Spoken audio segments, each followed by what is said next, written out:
Dubai. ಕೆಲವರು ದುಬೈನಿಂದ ಇದ್ದಾರೆ ಎಂಬುದಾಗಿ ಸಹೋದರ ಹೇಳ್ತಾ ಇದ್ರು. That is a good news for me. ಅದು ನನಗೆ ಒಂದು ಒಳ್ಳೆಯ ಒಂದು ವಿಷಯ. Because I was born and brought up in Dubai. ಯಾಕೆಂದ್ರೆ ನಾನು ದುಬೈನಲ್ಲಿ ಹುಟ್ಟಿ ಬೆಳೆದಂತವನು. And even though I am an Indian, because of my passport, I believe that I am also an Arabi because I was born in Dubai. ನಾನೊಬ್ಬ ಭಾರತೀಯನಾಗಿದ್ದರೂ ಸಹ ನನ್ನ passport ನಿಮಿತ್ತವಾಗಿ ನಾನು ದುಬೈಲಿ ಹುಟ್ಟಿದ್ರಿಂದ ನಾನು ಅರಬಿಯನ್ ಎಂಬುದಾಗಿ ನಾನು ನಂಬುತ್ತೇನೆ. And I heard from uncle that there are some of you who are from Ajman Brethren Assembly. That was the assembly that I was born and brought up in. ಮತ್ತು uncle ಅವರು ಹೇಳ್ತಾ ಇದ್ರು ಕೆಲವರು ಅಜ್ಮಾನ್ ಸಭೆಯಿಂದಲೂ ಸಹ ಇದ್ದಾರೆ ಎಂಬುದಾಗಿ. ಅಜ್ಮಾನ್ ಸಭೆಯಲ್ಲಿ ನಾನು ಹುಟ್ಟಿ ಬೆಳೆದಂತವನು. So I have a humble request. If you have a good Wi-Fi connection, if you can switch on your video, that will be really nice. But if you are comfortable, you can do that. Otherwise, it's absolutely fine. ಒಂದು ವೇಳೆ ನಿಮಗೆ ಒಳ್ಳೆಯ wifi connection ಇದ್ರೆ ನಿಮ್ಮ ವಿಡಿಯೋಗಳನ್ನ ನೀವು switch on ಮಾಡಬಹುದು. ಇಲ್ಲದಿದ್ರೂ ಕೂಡ ಪರವಾಗಿಲ್ಲ. Those of you who are watching while driving, drive very carefully. Don't look anywhere. You can listen, but make sure that you drive very carefully. ಯಾರು ವಾಹನವನ್ನು ಚಲಿಸ್ತಾ ಇದ್ದೀರೋ ಅವರು ಆ ಕಡೆ ಈ ಕಡೆ ನೋಡದಲೇ ನೀವು ಬಹಳ ಎಚ್ಚರಿಕೆಯಿಂದ ನಿಮ್ಮ ವಾಹನವನ್ನ ಚಲಾಯಿಸ್ರಿ. We are going to be talking about a very important topic this evening. ಈ ಸಾಯಂಕಾಲ ವೇಳೆಯಲ್ಲಿ ನಾವು ಬಹಳ ಪ್ರಾಮುಖ್ಯವಾದಂತಹ ಒಂದು ಅಂಶವನ್ನ ಮಾತನಾಡಲಿಕ್ಕಿದ್ದೇವೆ. We are going to be talking about the topic regarding assurance of salvation. ನಾವು ಮಾತನಾಡಲಿಕ್ಕಿರುವಂತಹ ಒಂದು ಅಂಶ ರಕ್ಷಣೆಯ ಭದ್ರತೆ. Assurance of salvation. ರಕ್ಷಣೆಯ ಭದ್ರತೆ. Now, to make it very simple, what I mean is to be sure of the fact that you are saved. ನೀವು ರಕ್ಷಿಸಲ್ಪಟ್ಟಿದ್ದೀರಿ ಎಂಬಂತಹ ವಿಷಯವನ್ನ ಭದ್ರಪಡಿಸಿಕೊಳ್ಳುವಂತದ್ದು ಎಂಬುದಾಗಿ ನಾನು ಬಹಳ ಸರಳವಾಗಿ ಹೇಳುತ್ತೇನೆ. That is the topic that we are going to be discussing this evening. ಈ ಸಾಯಂಕಾಲ ವೇಳೆಯಲ್ಲಿ ನಾವು ಆ ಒಂದು ಅಂಶವನ್ನ ಚರ್ಚಿಸಲಿಕ್ಕೆ ಹೋಗುತ್ತೇವೆ. Now, if all of you look into the screen and if you look at the picture that I show you right now.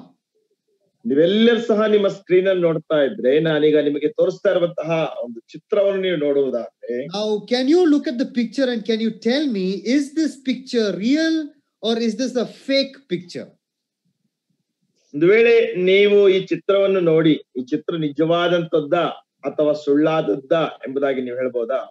Can anybody tell me if it is a real picture or if it is a fake picture? ಇದು ನಿಜವಾದಂತಹ ಚಿತ್ರವಾ ಅಥವಾ ಇದೊಂದು ಸುಳ್ಳಾದಂತಹ ಚಿತ್ರವಾ ಎಂಬುದಾಗಿ ಹೇಳ್ಬೋದು ಯಾರಾದ್ರೂ? Yes, anybody? ಯಾರಾದ್ರೂ? ಸುಳ್ಳು ಅನ್ಸುತ್ತೆ. Okay. Many have written that they are writing. Oh, they are writing. Okay. Many have written there that some of you, okay, let me just see. Some of you are saying that it is fake. Okay. Some of you are saying ಹೇಳ್ತಾ ಇದ್ರಿ ಇದು ಸುಳ್ಳು ಎಂಬುದಾಗಿ. Okay, but there is some real aspect also in that picture there. ಆದ್ರೆ ಆ ಚಿತ್ರದಲ್ಲಿ ಒಂದು ನೈಜವಾದಂತಹ ಅಂಶವೂ ಸಹ ಇದೆ. The man in the picture is real. ಆ ಚಿತ್ರದಲ್ಲಿರುವಂತಹ ಮನುಷ್ಯನು ನಿಜವಾದಂತವನು. The sofa set, the keyboard, that is all real. ಮತ್ತು ಸೋಫಾ ಸೆಟ್ ಮತ್ತು ಕೀಬೋರ್ಡ್ ಕೂಡ ನಿಜವಾದಂತದ್ದು. But the crocodile and the lake that is there inside, that is not real. ಆದ್ರೆ ಅದರ ಒಳಗಿರುವಂತಹ ಆ ಒಂದು ಕೆರೆ ಮತ್ತು ಮೊಸಳೆ ಅದು ನಿಜ ಅಲ್ಲ. Even though you know about the crocodile, even though you know crocodiles are real, here the crocodile is not real for you. ನಿಮಗೆ ಆ ಮೊಸಳೆಗಳು ನಿಜವಾಗಿದೆ ಎಂಬುದಾಗಿ ನಿಮಗೆ ಗೊತ್ತಿದ್ದರು, ಮೊಸಳೆಗಳನ್ನ ನೋಡಿದ್ದರೂ ಸಹ ಇಲ್ಲಿರುವಂತಹ ಮೊಸಳೆ ಅದು ನಿಜವಾದದ್ದಲ್ಲ. Now that is the same thing about salvation for many believers. ಅದೇ ರೀತಿಯಲ್ಲಿಯೇ ಅನೇಕ ವಿಶ್ವಾಸಿಗಳಿಗೆ ರಕ್ಷಣೆಯೂ ಸಹ ಆಗಿರುವಂತದ್ದಾಗಿದೆ. Many people, look at point number 1, many people are aware of salvation but are personally not sure if they are saved. ಅನೇಕ ಜನರ ಅಂಶವನ್ನು ನೋಡ್ರಿ, ಅನೇಕ ಜನರು ರಕ್ಷಣೆ ಕುರಿತಾಗಿರುವಂತಹ ಮನವರಿಕೆ ಅಥವಾ ಅರಿವಿರ್ತದೆ, ಆದರೆ ಅವರು ನಿಜವಾಗಿಯೂ ರಕ್ಷಿಸಲ್ಪಟ್ಟಿದ್ದಾರಾ ಎಂಬ ಖಾತರಿ ಅವರಿಗೆ ಇರುವುದಿಲ್ಲ. I know about salvation. I know what it means to be born again. But brother, if I ask you, well, I'm not really sure. ನನಗೆ ರಕ್ಷಣೆ ಅಂದ್ರೆ ಏನು ಅಂತ ಗೊತ್ತು, ರಕ್ಷಣೆ ಸಂದೇಶ ಗೊತ್ತು. ಆದ್ರೆ ಸಹೋದರರೇ, ನೀವು ನನಗೆ ನಿಜವಾಗಿ ನೀವು ರಕ್ಷಣೆ ಹೊಂದಿದ್ದೀರಾ ಎಂಬುದಾಗಿ ಕೇಳಿದ್ರೆ ನನಗೆ ಅದರ ಬಗ್ಗೆ ಖಾತ್ರಿ ಇಲ್ಲ. Not only that, many people say that they have the experience. They have experienced salvation. But many people are not able to enjoy the assurance of their salvation. ಅಷ್ಟು ಮಾತ್ರವೇ ಅಲ್ಲ, ಕೆಲವರು ರಕ್ಷಣೆಯ ಒಂದು ಅನುಭವವನ್ನು ಹೊಂದಿರ್ತಾರೆ. ಆದ್ರೆ ಅದರಲ್ಲಿ ಅನೇಕರು ರಕ್ಷಣೆಯ ಆನಂದವನ್ನು ಅವರು ಅನುಭವಿಸುವುದಿಲ್ಲ. That is the reason for that is because they are not sure whether they are actually saved or not. ಕಾರಣ ಏನಂದ್ರೆ ಅವರು ನಿಜವಾಗಿ ರಕ್ಷಿಸಲ್ಪಟ್ಟಿದ್ದಾರಾ ಇಲ್ಲವೆಂಬುದಾಗಿರುವಂತಹ ಒಂದು ಸತ್ಯಾಂಶ ಅವರಿಗೆ ಇರುವುದಿಲ್ಲ. Now look at the third point. If I were to ask you, okay brother, okay sister, are you saved? How do you know? Well, no, not many people are able to show from scripture as to how they know that they are truly saved. ಒಂದು ವೇಳೆ ನಾನು ನಿಮಗೆ ಪ್ರಿಯ ಸಹೋದರಿ ಸಹೋದರನೇ, ಸರಿ, ನೀವು ಹೇಗೆ ರಕ್ಷಿಸಲ್ಪಟ್ಟಿದ್ದೀರಿ ಎಂಬುದಾಗಿ ಅನೇಕ ಜನರಿಗೆ ದೇವರ ವಾಕ್ಯದ ಮುಖಾಂತರವಾಗಿ ತೋರಿಸಲಿಕ್ಕೆ ಅವರಿಗೆ ಸಾಧ್ಯವಾಗುವುದಿಲ್ಲ. It is a very sad, but it is a true fact of many born again believers. ಇದು ಬಹಳ ದುಃಖಕರವಾದಂತಹ ವಿಷಯ. ಆದ್ರೆ ಅನೇಕ ಹೊಸದಾಗಿ ಹುಟ್ಟಿದಂತಹ ವಿಶ್ವಾಸಿಗಳ ನೈಜವಾದ ಚಿತ್ರಣವಾಗಿದೆ. They might be saved, but they don't know how they are. ಅವರು ರಕ್ಷಿಸಲ್ಪಟ್ಟಿರಬಹುದು, ಆದ್ರೆ ಅವರು ಹೇಗೆ ಎಂಬುದಾಗಿ ಅವರಿಗೆ ಗೊತ್ತಿಲ್ಲ. They are not sure whether they are saved. ಅವರು ರಕ್ಷಿಸಲ್ಪಟ್ಟಿದ್ದಾರಾ ಎಂಬುದಾಗಿ ಅವರಿಗೆ ಗೊತ್ತಿಲ್ಲ. And because of that, they struggled in their Christian life to enjoy that relationship with the Lord Jesus Christ. ಆ ಒಂದು ಕಾರಣದಿಂದಾಗಿ ಕರ್ತನಾದಂತ ಯೇಸು ಕ್ರಿಸ್ತನ ಜೊತೆಯಲ್ಲಿ ಆನಂದಿಸುವುದಕ್ಕೆ ಕ್ರಿಸ್ತಿಯ ಜೀವಿತದಲ್ಲಿ ಅವರು ಆನಂದವನ್ನು ಪಡಲಿಕ್ಕೆ ಸಾಧ್ಯವಾಗುತ್ತಾ ಇಲ್ಲ. But let me tell you all this evening, in the light of God's holy word, ಈ ಸಾಯಂಕಾಲ ವೇಳೆಯಲ್ಲಿ ದೇವರ ಪರಿಶುದ್ಧ ವಚನದ ವಾಕ್ಯದ ಬೆಳಕಿನಲ್ಲಿ ನಾನು ನಿಮ್ಗೆ ಹೇಳುತ್ತೇನೆಂದ್ರೆ, the Bible clearly teaches that once saved means always saved. ದೇವರ ವಾಕ್ಯ ಬಹಳ ಸ್ಪಷ್ಟವಾಗಿ ಕಲಿಸ್ತದೆ, ಒಬ್ಬನು ಒಂದು ಸಾರಿ ರಕ್ಷಿಸಲ್ಪಟ್ಟರೆ ಆತನು ನಿತ್ಯ ಕಾಲಕ್ಕೆ ಅಥವಾ ಶಾಶ್ವತವಾಗಿ ರಕ್ಷಿಸಲ್ಪಟ್ಟಿರುತ್ತಾನೆ.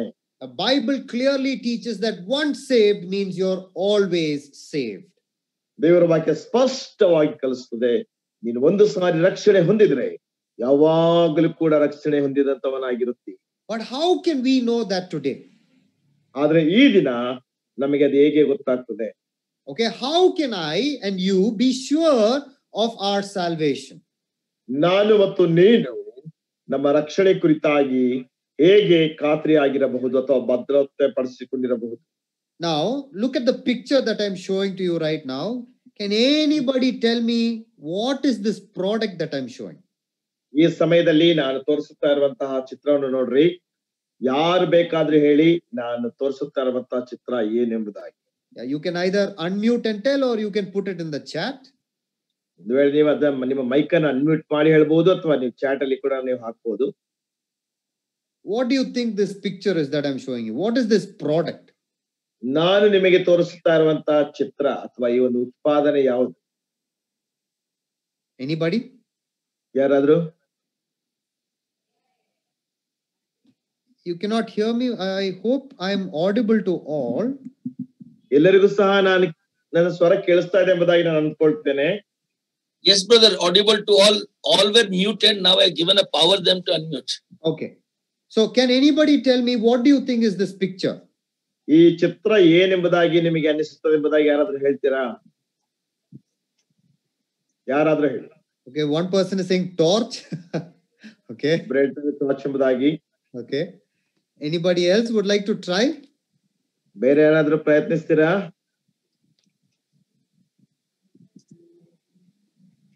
Maybe a few more seconds. Anybody would like to try to guess? You can tell anything. That's okay. It's like a panel box, electrical panel box. It looks like a box. Panel, electrical panel. Oh, okay. It looks like an electrical panel. Okay, very good. They put in the meter, inside panel, Okay. electrical metal panel. Okay, to put inside the electric meter. Okay, that's right. Okay, anybody else? ಇನ್ಯಾರಾದ್ರೂ ಹೇಳ್ತೀರಾ?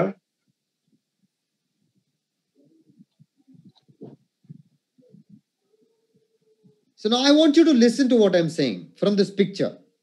ಈ ಒಂದು ಚಿತ್ರದಿಂದ ನಾನು ಏನು ಹೇಳ್ತೇನೋ ಅದನ್ನ ನೀವು ಕೇಳಿಸ್ಕೊಳ್ಬೇಕೆಂಬುದಾಗಿ ನಾನು ಆಶಿಸ್ತೇನೆ. Without understanding what the product is, you and I will not know how to use this product.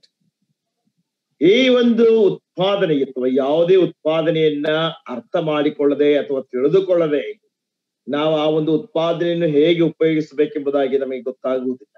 So for that we should know what this product is, who made this product, and how to use this product. ಮೊದಲನೇದಾಗಿ ಈ ಉತ್ಪಾದನೆ ಏನು ಮತ್ತು ಇದನ್ನು ಯಾರು ಮಾಡಿದ್ದಾರೆ, ಈ ಉತ್ಪಾದನೆ ಹೇಗೆ ಉಪಯೋಗಿಸಬಹುದೆಂಬುದಾಗಿ ನಾವು ತಿಳ್ಕೊಂಡಿರ್ಬೇಕು. Now one student got the right answer. They said that it is an insect box. That's actually correct. ಒಬ್ಬ ವಿದ್ಯಾರ್ಥಿ ಹೇಳಿದ್ರು ಇದೊಂದು ಇನ್ಸೆಕ್ಟ್ ಬಾಕ್ಸ್ ಎಂಬುದಾಗಿ. And you know, this is actually an electrical box to catch mouse. ಇದು ಇಲಿಗಳನ್ನು ಹಿಡಿಯುವುದಕ್ಕೋಸ್ಕರವಾಗಿ ಇರುವಂತಹ ಒಂದು electrical ಅಥವಾ ವಿದ್ಯುತ್ ಶಕ್ತಿಯಿಂದ ಉಪಯೋಗಿಸಲ್ಪಡುವಂತಹ ಒಂದು ಪೆಟ್ಟಿಗೆ. So there is a switch on top that you will switch on. ಮೇಲೆ ಒಂದು ಸ್ವಿಚ್ ಇರ್ತದೆ, ಅದನ್ನ ನೀವು ಒತ್ತಬಹುದು. And you will put little food inside. ನಂತರ ನೀವು ಒಳಗೆ ಸ್ವಲ್ಪ ಆಹಾರ ಇಡಬಹುದು. There is an entrance for a mouse to go inside. ಮತ್ತು ಒಳಗೆ ಇಲಿ ಹೋಗ್ಲಿಕ್ಕೆ ಒಂದು ದ್ವಾರ ಇದೆ. And when it eats the food, it will touch the electric wire, it will get a shock, and hopefully it will die. ಆ ಒಂದು ಆಹಾರವನ್ನು ಅದು ಹಿಡಿಲಿಕ್ಕೆ ಹೋಗುವಾಗ ಅಥವಾ ತಿನ್ಲಿಕ್ಕೆ ಹೋಗುವಾಗ ಅದಕ್ಕೆ ವಿದ್ಯುತ್ ಶಕ್ತಿಯಿಂದ ಆಘಾತ ಉಂಟಾಗಿ ಅಲ್ಲಿ ಅದು ಬಹುಶಃ ಸಾಯ್ತದೆ. Yeah, so that is what this product is. ಅದುವೇ ಈ ಒಂದು ಉತ್ಪಾದನೆ. Now when you understand, you will make better use of the product. ನೀವು ಅದನ್ನ ಅರ್ಥ ಮಾಡಿಕೊಂಡಾಗ ಮಾತ್ರವೇ ಅದನ್ನು ಆ ಒಂದು ಉತ್ಪಾದನೆಯನ್ನ ಉತ್ತಮವಾದಂತಹ ರೀತಿಯಲ್ಲಿ ಉಪಯೋಗಿಸುವುದಕ್ಕೆ ಸಾಧ್ಯ. Now that is the same thing about salvation, my dear brothers and sisters. ನನ್ನ ಪ್ರಿಯ ಸಹೋದರ ಸಹೋದರಿಯರೇ, ಅದೇ ರೀತಿಯಲ್ಲಿಯೇ ರಕ್ಷಣೆಯು ಸಹ. We have to understand who is the architect behind salvation. ರಕ್ಷಣೆ ಎಂದೇ ಇರುವಂತಹ ವಾಸ್ತುಶಿಲ್ಪಿ ಯಾರು ಎಂಬುದಾಗಿ ನಾವು ಅರ್ಥ ಮಾಡಿಕೊಳ್ಳಬೇಕು. What is the intention of salvation? ರಕ್ಷಣೆಯ ಒಂದು ಉದ್ದೇಶ ಏನು? And therefore, how can you and I enjoy salvation because of the purpose behind it? ಆದ್ರೆ ಆ ರಕ್ಷಣೆ ಹಿಂದೆ ಇರುವಂತಹ ಉದ್ದೇಶದ ನಿಮಿತ್ತದಿಂದಾಗಿ ನಾನು ಮತ್ತು ನೀನು ಹೇಗೆ ರಕ್ಷಣೆಯ ಆನಂದವನ್ನು ಅನುಭವಿಸುವುದೆಂಬುದಾಗಿ ತಿಳಿದುಕೊಳ್ಳಬಹುದು. So when you think of salvation, the first and the foremost important thing you should keep in mind, it is the plan and the work of God himself. Please write this down. ನಿನ್ನ ರಕ್ಷಣೆ ಎಂಬುದಾಗಿರುವಂತಹ ವಿಷಯವನ್ನು ಕೇಳಿದಾಗ ಅಥವಾ ತಿಳಿದುಕೊಂಡಾಗ ನೀನು ಅರ್ಥ ಮಾಡಿಕೊಳ್ಳಬೇಕಾದ ಅಥವಾ ತಿಳಿದುಕೊಳ್ಳಬೇಕಾದಂತಹ ವಿಷಯ ಏನೆಂಬುದಾಗಿ ನೋಡುವಾಗ ಈ ರಕ್ಷಣೆ ಎನ್ನುವಂತಹ ವಿಷಯ ದೇವರ ಉದ್ದೇಶ ಮತ್ತು ಯೋಜನೆ ಆಗಿದೆ. It is the plan and the work of God alone. ಇದು ದೇವರ ಉದ್ದೇಶ ಮತ್ತು ಕೆಲಸ ಮಾತ್ರ, ದೇವರದು ಮಾತ್ರ ಆಗಿದೆ. God designed this plan. ದೇವರು ತಾನೇ ಈ ಯೋಜನೆಯನ್ನ ನಿರ್ಮಿಸಿದಂತಹದ್ದು. Therefore, God has a purpose behind the plan. ಆದ್ದರಿಂದ ದೇವರಿಗೆ ಈ ಒಂದು ಉದ್ದೇಶದ ಹಿಂದೆ ಒಂದು ಕರ್ತವ್ಯ ಇದೆ ಅಥವಾ ಒಂದು ಕೆಲಸ ಇದೆ. And there is a way in which God wants me to enjoy, experience salvation. ಆ ರೀತಿಯಾಗಿ ರಕ್ಷಣೆಯ ಆನಂದವನ್ನ ಅಥವಾ ರಕ್ಷಣೆಯ ಅನುಭವವನ್ನ ನಾನು ಆನಂದಿಸಬೇಕಾಗಿ ದೇವರು ಉದ್ದೇಶಿಸುತ್ತಾನೆ. So whenever you think of salvation, my dear friends, I always want you to think of God in regards to salvation. ನೀವು ಯಾವಾಗ್ಲಾದ್ರೂ ರಕ್ಷಣೆ ಕುರಿತಾಗಿ ಆಲೋಚನೆ ಮಾಡುವಾಗ ನನ್ನ ಪ್ರಿಯ ಸ್ನೇಹಿತರೆ, ನೀವು ಆಲೋಚನೆ ಮಾಡ್ಬೇಕೇನಂದ್ರೆ ರಕ್ಷಣೆಯ ವಿಷಯದ ಹಿಂದೆ ದೇವರ ಒಂದು ಕಾರ್ಯ ಇದೆ ಅಥವಾ ದೇವರ ಒಂದು ಕೆಲಸ ಇದೆ. Now when you think of salvation, you think of it from the perspective of God. Think of salvation from his point of view. ನೀವು ರಕ್ಷಣೆ ಎಂಬುದಾಗಿರುವಂತಹ ವಿಷಯವನ್ನು ಕೇಳುವಾಗ ದೇವರ ಆ ಒಂದು ಮನೋ ಆಲೋಚನೆಯ ವಿಷಯದಲ್ಲಿ ಅಥವಾ ಆತನು ಹೇಗೆ ಅದರ ಕುರಿತಾಗಿ ಆಲೋಚಿಸುತ್ತಾನೋ ಆ ರೀತಿಯಾದಂತಹ ದೃಷ್ಟಿಕೋನದಲ್ಲಿ ನೀವು ರಕ್ಷಣೆಯನ್ನು ತಿಳಿದುಕೊಳ್ಳಬೇಕು ಅಥವಾ ಆಲೋಚಿಸಬೇಕು. Yeah, don't think of salvation from a human point of view, because humans are full of evil and sin. ರಕ್ಷಣೆ ಎಂಬಂತಹ ವಿಷಯವನ್ನ ಮಾನಸಿಕವಾದಂತಹ ಜ್ಞಾನದ ಆಧಾರದ ಮೇಲೆ ನೀವು ಆಲೋಚನೆ ಮಾಡಬೇಡಿ. ಯಾಕೆಂದ್ರೆ ಮನುಷ್ಯರು ಸಂಪೂರ್ಣವಾಗಿ ಪಾಪಮಯವಾದಂತವರು ಮತ್ತು ದುಷ್ಟರು ಕೆಟ್ಟವರು ಆಗಿದ್ದಾರೆ. You can also think like this. ನೀವು ಈ ರೀತಿಯಾಗಿ ಸಹ ನೀವು ಆಲೋಚಿಸಬಹುದು. The plan of salvation, ರಕ್ಷಣೆಯ ಯೋಜನೆ, it is equal to God and his character. ಅದು ದೇವರು ಮತ್ತು ಆತನ ಗುಣಲಕ್ಷಣಗಳಿಗೆ ಸಮವಾಗಿರುವಂತದ್ದು. The plan of salvation, ರಕ್ಷಣೆಯ ಯೋಜನೆ, it is exactly like the purpose or the character of who God is. ದೇವರು ಯಾರಾಗಿದ್ದಾನೆ ಅಥವಾ ದೇವರ ಗುಣಲಕ್ಷಣ ಏನಾಗಿದೆ ಎನ್ನುವಂಥದ್ದನ್ನ ಅದು ಸಮವಾಗಿ ತೋರಿಸುವಂತದ್ದಾಗಿದೆ. Now please write down Ephesians chapter 2 verses 8 and 9. ದಯಮಾಡಿ ಎಫೆಸದವರಿಗೆ ಬರೆದ ಪತ್ರಿಕೆ 2ನೇ ಅಧ್ಯಾಯದ 8 ಮತ್ತು 9ನೇ ವಚನವನ್ನ ನೀವು ಬರೆದುಕೊಳ್ಳ್ರಿ. For it is by grace you have been saved through faith, and this not from yourselves, it is the gift of God, not by works, so that no one can boast. ನಂಬಿಕೆಯ ಮೂಲಕ ಕೃಪೆಯಿಂದಲೇ ರಕ್ಷಣೆ ಹೊಂದಿದವರಾಗಿದ್ದೀರಿ. ಆ ರಕ್ಷಣೆಯು ನಿಮ್ಮಿಂದುಂಟಾದದ್ದಲ್ಲ, ಅದು ದೇವರ ವರವೇ, ಅದು ಪುಣ್ಯ ಕ್ರಿಯೆಗಳಿಂದ ಉಂಟಾದದ್ದಲ್ಲ. ಆದುದರಿಂದ ಹೊಗಳಿಕೊಳ್ಳುವುದಕ್ಕೆ ಯಾರಿಗೂ ಆಸ್ಪದವಿಲ್ಲ. So I want you to notice two important things and circle that verse and write these two things down.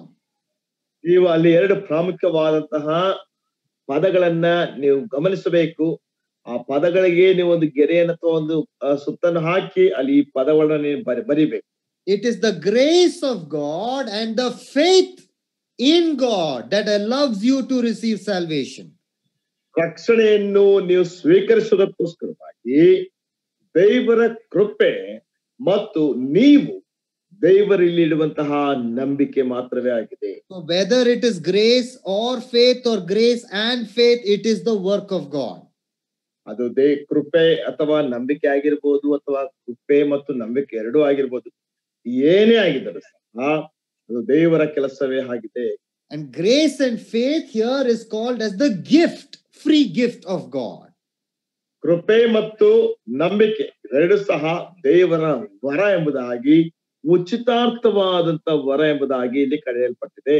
Not only that, if you notice, it is not our works, it is not the work of man to enter into salvation. ಇಲ್ಲಿ ಬರೆಯಲ್ಪಟ್ಟಿದೆ, ಇದು ನಮ್ಮ ಕ್ರಿಯೆಗಳಿಂದ ಉಂಟಾದಲ್ಲ, ರಕ್ಷಣೆಗೆ ನಾವು ಮಾಡಿದಂತಹ ಕ್ರಿಯೆಗಳಿಂದ ಪ್ರವೇಶಿಸಲಿಕ್ಕೆ ಸಾಧ್ಯವಿಲ್ಲ. Now, not only that, we should turn to John chapter 10 verses 14 also. ಅಷ್ಟು ಮಾತ್ರವೇ ಅಲ್ಲ, ಯೋಹಾನ್ ಸುವಾರ್ತೆ 10ನೇ ಅಧ್ಯಾಯ 14ನೇ ವಚನವನ್ನು ಸಹ ನಾವು ತಿರುಗಿಸುತ್ತೇವೆ. Jesus says here, I am the good shepherd. Now notice, he says, I know my sheep and they know me. ಹೇಳುತ್ತಾನೆ, ನಾನೇ ಒಳ್ಳೆ ಕುರುಬನೆಂಬುದಾಗಿ ಮತ್ತು ನಾನು ನನ್ನ ಕುರಿಗಳನ್ನು ತಿಳಿದಿದ್ದೇನೆ ಎಂಬುದಾಗಿ ಹೇಳುತ್ತಾನೆ. Yeah, I know my sheep. ನಾನು ನನ್ನ ಕುರಿಗಳನ್ನು ತಿಳಿದಿದ್ದೇನೆ. That is why I said that this is the salvation is the work of God. ಆದ್ದರಿಂದಲೇ ನಾನು ಹೇಳಿದೆ, ರಕ್ಷಣೆಯು ದೇವರ ಕೆಲಸವೇ. So when you think of salvation, think of it from the perspective of who God is. ನೀವು ರಕ್ಷಣೆ ಕುರಿತಾಗಿ ಆಲೋಚನೆ ಮಾಡುವಾಗ ರಕ್ಷಣೆ ಅಥವಾ ದೇವರು ಯಾರು ಎಂಬಂತಹ ಆ ಒಂದು ಆಲೋಚನೆಯ ವಿಷಯದಲ್ಲಿ ನೀವು ಆಲೋಚನೆ ಮಾಡಿ. For example, ಉದಾಹರಣೆಗೆ, God does not change. ದೇವರು ಬದಲಾಗೋದಿಲ್ಲ. God cannot change. ದೇವರು ಬದಲಾಗಲಿಕ್ಕೆ ಸಾಧ್ಯವೇ ಇಲ್ಲ. God remains the same. ದೇವರು ಹಾಗೆಯೇ ಇರುತ್ತಾನೆ. And because salvation is from God, all aspects of salvation also cannot change, will not change, it remains the same. ರಕ್ಷಣೆಯು ದೇವರಿಂದ ಬಂದದ್ದಾಗಿದ್ದರಿಂದ ರಕ್ಷಣೆಯ ಎಲ್ಲಾ ವಿಷಯಗಳು, ಎಲ್ಲಾ ರೀತಿಯಾದಂತಹ ದೃಷ್ಟಿಕೋನಗಳು, ರಕ್ಷಣೆಯ ಸಂಪೂರ್ಣವಾದಂತಹ ವಿಷಯವು ಎಂದಿಗೂ ಬದಲಾಗುವುದಿಲ್ಲ, ಅದು ಹಾಗೆಯೇ ಇರುವಂತದ್ದಾಗಿದೆ. And Jesus says, those who are saved, I personally know them. ಯೇಸು ಕ್ರಿಸ್ತನು ಹೇಳ್ತಾನೆ, ಯಾರು ರಕ್ಷಿಸಲ್ಪಟ್ಟಿದ್ದಾರೋ ಅವರನ್ನು ನಾನು ವೈಯಕ್ತಿಕವಾಗಿ ತಿಳಿದಿದ್ದೆ. I know them by name. ನಾನು ಅವರನ್ನು ಹೆಸರಿಂದ ತಿಳಿದಿದ್ದೇನೆ. And if God is saying that he knows me because I am saved, then how can I doubt my salvation. ನಾನ್ ರಕ್ಷಣೆ ಹೊಂದಿದ್ದರಿಂದ ದೇವರು ನನ್ನನ್ನು ನನ್ನ ಹೆಸರಿನಿಂದ ತಿಳಿದುಕೊಂಡಿದ್ದರೆ ನಾನು ಹೇಗೆ ರಕ್ಷಣೆಯನ್ನು ಸಂದೇಹ ಪಡ್ಲಿಕ್ಕೆ ಸಾಧ್ಯ? Now look at the beautiful explanation of Jesus in John chapter 10. ಕರ್ತನಾದ ಯೇಸು ಕ್ರಿಸ್ತನು ಯೋಹಾನ ಸುವಾರ್ತೆಯಲ್ಲಿ 10ನೇ ಅಧ್ಯಾಯದಲ್ಲಿ ಹೇಳಿದಂತಹ ಸುಂದರವಾದಂತಹ ಒಂದು ವಿವರಣೆಯನ್ನು ನೋಡಿ. Why does he say, I know my sheep and they know me? ಯಾತಕ್ಕೋಸ್ಕರವಾಗಿ ನಾನು ನನ್ನ ಕುರಿಗಳನ್ನು ತಿಳಿದಿದ್ದೇನೆ, ನನ್ನ ಕುರಿಗಳು ನನ್ನನ್ನು ತಿಳಿದಿವೆ ಎಂಬುದಾಗಿ ಆತನು ಹೇಳುತ್ತಾನೆ. Now look at this picture. ಈ ಚಿತ್ರ ನೋಡ್ರಿ. You know, in those times, this is what the shepherds would do. ಆ ದಿನಗಳಲ್ಲಿ ಇದನ್ನೇ ಕುರುಬರು ಮಾಡುತ್ತಾ ಇದ್ದರು. All the shepherds would come together to the pasture land, each with their own sheep. ಪ್ರತಿ ಕುರುಬರು ಸಹ ತಮ್ಮ ತಮ್ಮ ಕುರಿಗಳನ್ನು ಆ ಹುಲ್ಲುಗಾವಲುಗಳಲ್ಲಿ ಮೇಯಿಸುವುದಕ್ಕೋಸ್ಕರವಾಗಿ ಗುಂಪಾಗಿ ಕರೆದುಕೊಂಡು ಬರುತ್ತಾ ಇದ್ದರು. Some with 50, some with 60, maybe some with 100 sheep. ಕೆಲವರು 50, ಕೆಲವರು 60, ಕೆಲವರು ಒಂದು ವೇಳೆ 100 ಕುರಿಗಳನ್ನ ಕರೆದುಕೊಂಡು ಬರ್ತಾ ಇದ್ರು. All the sheep will eat together, the shepherds will sit and they will have a good time together. ಎಲ್ಲಾ ಕುರಿಗಳು ಮೇಯ್ತಾ ಇರ್ತವೆ ಮತ್ತು ಆ ಕುರುಬರೆಲ್ಲರೂ ಸಹ ಒಟ್ಟಾಗಿ ಕುಳಿತುಕೊಂಡು ಅವರು ತಮ್ಮದೇ ಆದಂತಹ ಆ ಒಂದು ಒಳ್ಳೆಯ ಸಮಯವನ್ನು ಹೊಂದಿಕೊಳ್ಳುತ್ತಾರೆ. Evening time, when the shepherd is getting ready to go back home, ಸಾಯಂಕಾಲ ವೇಳೆಯಲ್ಲಿ ಕುರುಬರು ಮನೆಗೆ ಹಿಂದಿರುಗಿ ಹೋಗ್ಲಿಕ್ಕೆ ಸಮಯವಾದಾಗ each shepherd will go ಪ್ರತಿ ಕುರುಬರು ಹೋಗ್ತಾನೆ and each of them will call only their sheep. ಪ್ರತಿ ಕುರುಬರು ಸಹ ತಮ್ಮ ಕುರಿಗಳ ಹೆಸರುಗಳನ್ನು ಮಾತ್ರ ಕರೀತಾರೆ. And you know, he will shout, he will say sheep, or he will say something, bah, bah, and only his sheep will look at him, they will recognize and they will come and follow him. ಆ ಕುರುಬರು ಸಾಯಂಕಾಲದ ವೇಳೆಯಲ್ಲಿ ಒಂದು ವೇಳೆ ಆ ಕುರಿ ಎಂಬುದಾಗಿ ಕರೀಬಹುದು ಅಥವಾ ಒಂದು ರೀತಿಯಂತ ಶಬ್ದವನ್ನು ಮಾಡ್ಬೋದು. ಆ ಶಬ್ದವನ್ನು ತನ್ನ ಕುರಿ ಅಥವಾ ನಿರ್ದಿಷ್ಟವಾದಂತ ಕುರಿ ಮಾತ್ರವೇ ಆ ಶಬ್ದಕ್ಕೆ ಸ್ಪಂದಿಸಿ ತನ್ನ ತಲೆಯನ್ನು ಎತ್ತಿ ನೋಡಿ ಆ ಕುರುಬನನ್ನು ಹಿಂಬಾಲಿಸುತ್ತವೆ.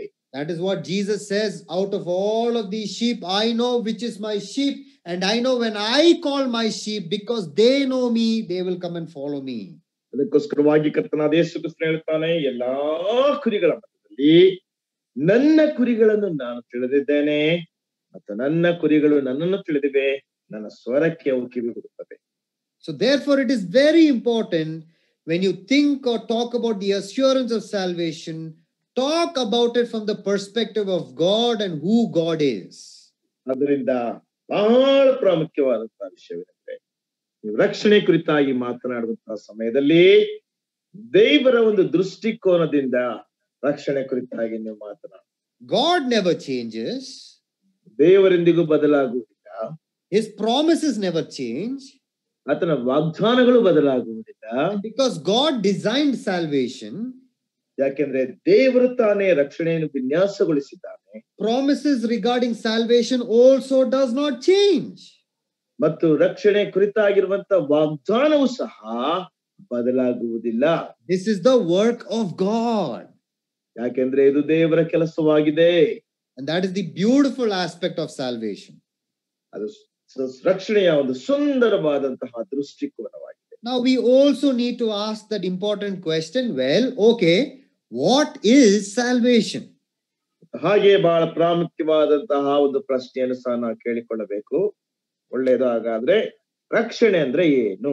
So keep in your mind, first of all, when you talk about salvation, think of God.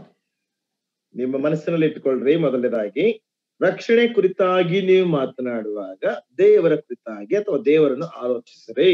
When you look at yourself and if you ever think, well, am I really saved? It is the work of God that has saved me, not me. And because God never changes, the promise of salvation also does not change. ನಿಮ್ಮನ್ನು ನೀವು ನೋಡಿಕೊಳ್ಳುವಾಗ ನಾನು ನಿಜವಾಗಿ ರಕ್ಷಣೆ ಹೊಂದಿದ್ದೇನೋ? ಹೌದು, ರಕ್ಷಣೆ ಹೊಂದಿದ್ದೇನೆ. ಯಾಕೆಂದ್ರೆ ಇದು ದೇವರ ಕೆಲಸದಿಂದ ನಾನು ರಕ್ಷಣೆ ಹೊಂದಿದ್ದೇನೆ. ದೇವರೆಂದಿಗೂ ಸಹ ಬದಲಾಗುವುದಿಲ್ಲ. ಅದೇ ರೀತಿಯಲ್ಲಿಯೇ ದೇವರು ಸಿದ್ಧಪಡಿಸಿದಂತಹ ಅಥವಾ ದೇವರ ಕಾರ್ಯಗಳು ಅಥವಾ ರಕ್ಷಣೆ ಸಹ ಎಂದಿಗೂ ಬದಲಾಗುವುದಿಲ್ಲ. Now you think about, when you think of the aspect of salvation, I also want us to think not only of God the Father, but also we should ask the question, who is Jesus Christ? ಮತ್ತು ರಕ್ಷಣೆ ಕುರಿತಾಗಿ ನಾವು ಆಲೋಚಿಸುವಂತ ಸಮಯದಲ್ಲಿ ಆ ತಂದೆಯಾದ ದೇವರ ಕುರಿತಾಗಿ ಮಾತ್ರವೇ ನಾವು ಆಲೋಚನೆ ಮಾಡುವುದಲ್ಲ. ನಿಜವಾಗಿ ನಾವು ಕೇಳಿಕೊಳ್ಳಬೇಕಾದಂತ ಪ್ರಶ್ನೆ ಏನಂದ್ರೆ, ಈ ಯೇಸು ಕ್ರಿಸ್ತನು ಯಾರು? We should think of Jesus, and the best example of Jesus in the Bible, I believe, is in the Gospel of John. ಮತ್ತು ಆ ಯೇಸು ಕ್ರಿಸ್ತನ ಕುರಿತಾಗಿ ಸಹ ನಾವು ಆಲೋಚಿಸಬೇಕು. ಮತ್ತು ಬಹಳ ಅತ್ಯುತ್ತಮವಾದಂತ ಉದಾಹರಣೆ ಅಂದ್ರೆ ಯೋಹಾನನ ಸುವಾರ್ತೆ. The Gospel of John, and I want to just highlight for you 3 things about the Lord Jesus Christ that is found out in the Gospel of John. ಯೋಹಾನ ಸುವಾರ್ತೆಯಲ್ಲಿ ಕಂಡುಹಿಡಿಯಲ್ಪಟ್ಟಂತ ಅಥವಾ ಕಂಡು ಬರುವಂತಹ 3 ಪ್ರಾಮುಖ್ಯವಾದಂತಹ ವಿಷಯಗಳನ್ನ ನಾನು ನಿಮ್ಮ ಜೊತೆಯಲ್ಲಿ ಹಂಚಿಕೊಳ್ಳಿಕ್ಕೆ ನಾನು ಇಷ್ಟಪಡುತ್ತೇನೆ. I hope all of you will listen carefully to what I'm saying. ನಾನೇನ್ ಹೇಳ್ತಾ ಇದ್ದೇನೆ ಅದನ್ನು ಬಹಳ ಎಚ್ಚರಿಕೆಯಿಂದ ನೀವೆಲ್ಲರೂ ಸಹ ಕೇಳಿಸ್ಕೊಳ್ಬೇಕು. The Gospel of John and who Jesus is in the Gospel of John. ಮತ್ತು ಯೋಹಾನ ಸುವಾರ್ತೆಯಲ್ಲಿ ಕರ್ತನಾದ ಯೇಸು ಕ್ರಿಸ್ತನು ಯೋಹಾನನ ಸುವಾರ್ತೆಯಲ್ಲಿ ಯಾರಾಗಿದ್ದಾನೆ? Who is Jesus in chapter 1? 1ನೇ ಅಧ್ಯಾಯದಲ್ಲಿ ಯೇಸು ಕ್ರಿಸ್ತನು ಯಾರಾಗಿದ್ದಾನೆ? In chapter 1 verses 29, Jesus is the Lamb who takes away the sins of the world. 1ನೇ ಅಧ್ಯಾಯ 29ನೇ ವಚನದಲ್ಲಿ ಕರ್ತನಾದಂತ ಯೇಸು ಕ್ರಿಸ್ತನ ಕುರಿಮರಿಯಾಗಿದ್ದುಕೊಂಡು ಲೋಕದ ಪಾಪವನ್ನು ನಿವಾರಣೆ ಮಾಡುವಂತವನಾಗಿದ್ದಾನೆ. This is the first and the foremost important aspect of salvation. ಇದು ರಕ್ಷಣೆಯ ಮೊಟ್ಟ ಮೊದಲನೆಯ ಮತ್ತು ಪ್ರಾಮುಖ್ಯತೆಯ ದೃಷ್ಟಿಕೋನವಾಗಿದೆ. Salvation can come only through the forgiveness of your sins. ರಕ್ಷಣೆ ಎನ್ನುವಂಥದ್ದು ನಿಮ್ಮ ಪಾಪಗಳ ಕ್ಷಮಾಪಣೆಯಿಂದ ಮಾತ್ರವೇ ಬರುವಂತದ್ದಾಗಿದೆ. And the forgiveness of your sins comes only if anybody believes that Jesus is the Lamb who takes away the sins of the world. ರಕ್ಷಣೆ ಎನ್ನುವಂಥದ್ದು ಕರ್ತನಾದಂತ ಯೇಸು ಕ್ರಿಸ್ತನು ಯಜ್ಞದ ಕ್ರಿಯೆಯಾಗಿ ಆತನು ನನ್ನ ಪಾಪವನ್ನು ತೆಗೆದು ಹಾಕುತ್ತಾನೆ ಎಂಬುದಾಗಿ ನಂಬುವುದರಿಂದ ಮಾತ್ರ ಬರುವಂತದ್ದಾಗಿದೆ. John's Gospel chapter 1 shows Jesus Christ as the Lamb who takes away the sins of the world. ಯೋಹಾನ ಸುವಾರ್ತೆ 1ನೇ ಅಧ್ಯಾಯ ಹೇಳ್ತದೆ, ಆ ಕರ್ತನಾದಂತ ಯೇಸು ಕ್ರಿಸ್ತನು ಯಜ್ಞದ ಕುರಿಮರಿ ಮತ್ತು ಲೋಕದ ಪಾಪವನ್ನು ನಿವಾರಣೆ ಮಾಡುವಂತವನಾಗಿದ್ದಾನೆ. Now Acts chapter 10 verses 43 also says the prophets testify about him that everyone who believes in him receives forgiveness of sins through his name. Whose name? Through the name of the Lord Jesus Christ. ಅಪೊಸ್ತಲ ಕೃತ್ಯಗಳ 10ನೇ ಅಧ್ಯಾಯದಲ್ಲಿ ಸಹ 10ನೇ ಅಧ್ಯಾಯ chapter 10 verse Chapter 10 verses 43. 10ನೇ ಅಧ್ಯಾಯ 43ನೇ ವಚನದಲ್ಲಿ ಸಹ ಅಲ್ಲಿ ಸಹ ಪ್ರವಾದಿಗಳು ಹೇಳುವಂತಹ ಮಾತೇನೆಂದರೆ, ಆತನಲ್ಲಿ ನಂಬಿಕೆ ಇಡುವ ಪ್ರತಿಯೊಬ್ಬನು ಆತನ ಹೆಸರಿನ ಮೂಲಕವಾಗಿ ಪಾಪ ಪರಿಹಾರವನ್ನು ಹೊಂದುವೆನೆಂದು ಆತನ ವಿಷಯದಲ್ಲಿ ಪ್ರವಾದಿಗಳೆಲ್ಲರೂ ಸಾಕ್ಷಿ ಹೇಳಿದ್ದಾರೆ. So in order for you to receive salvation, first of all, any person must seek forgiveness from Jesus for their sins. ಯಾವ ವ್ಯಕ್ತಿಯಾಗಲಿ ರಕ್ಷಣೆಯನ್ನು ಹೊಂದುವುದಕ್ಕೋಸ್ಕರವಾಗಿ ತನ್ನ ಪಾಪ ಪರಿಹಾರಕ್ಕೋಸ್ಕರ ಅಥವಾ ತನ್ನ ಪಾಪವು ಪರಿಹಾರವಾಗುವುದಕ್ಕೋಸ್ಕರವಾಗಿ ಕರ್ತನಾದಂತಹ ಯೇಸು ಕ್ರಿಸ್ತನನ್ನು ಮೊಟ್ಟ ಮೊದಲನೇದಾಗಿ ಆತನು ಹುಡುಕಬೇಕು. Now remember, I said when you think of salvation, think of God, think of the work of the Lord Jesus Christ. ನಾನು ಮೊದಲು ಹೇಳಿದ ಹಾಗೆ ನಿಮ್ಮ ನೆನಪಿನಲ್ಲಿದೆ, ರಕ್ಷಣೆ ಎಂಬುದಾಗಿ ನಾವು ಆಲೋಚನೆ ಮಾಡುವಾಗ ಮೊದಲನೇದಾಗಿ ದೇವರು ಮತ್ತು ಕರ್ತನಾದ ಯೇಸು ಕ್ರಿಸ್ತನ ಕುರಿತಾಗಿ ನೀವು ಯೋಚನೆ ಮಾಡಬೇಕು ಅಥವಾ ಆಲೋಚನೆ ಮಾಡಬೇಕು. Now let me say like this, if you do a mistake against me, ಒಂದು ವೇಳೆ ನಾನು ಈ ರೀತಿಯಾಗಿ ಹೇಳ್ತೇನೆ, ನೀವು ನನಗೆ ವಿರುದ್ಧವಾಗಿ ಏನಾದ್ರು ತಪ್ಪು ಮಾಡಿದ್ರೆ, because I am a human being, I might not forgive you. ನಾನು ಮನುಷ್ಯನಾಗಿರೋದ್ರಿಂದ ಒಂದು ವೇಳೆ ನಾನು ನಿಮ್ಮನ್ನು ಕ್ಷಮಿಸಬಹುದು ಅಥವಾ ಕ್ಷಮಿಸದೇ ಇರಬಹುದು. Well, that depends on my fleshly desires. ಅದು ನನ್ನ ಶಾರೀರಿಕವಾದಂತ ಆಶೆಗೆ ಅನುಗುಣವಾಗಿ. That is not the same idea with God or Jesus. ಅದೇ ರೀತಿಯಾದಂತಹ ಮನೋಭಾವನೆ ದೇವರೊಂದಿಗೆ ಅಥವಾ ಯೇಸು ಕ್ರಿಸ್ತನೊಂದಿಗೆ ಇರೋದಿಲ್ಲ. Anybody who comes to Jesus for the forgiveness will receive forgiveness.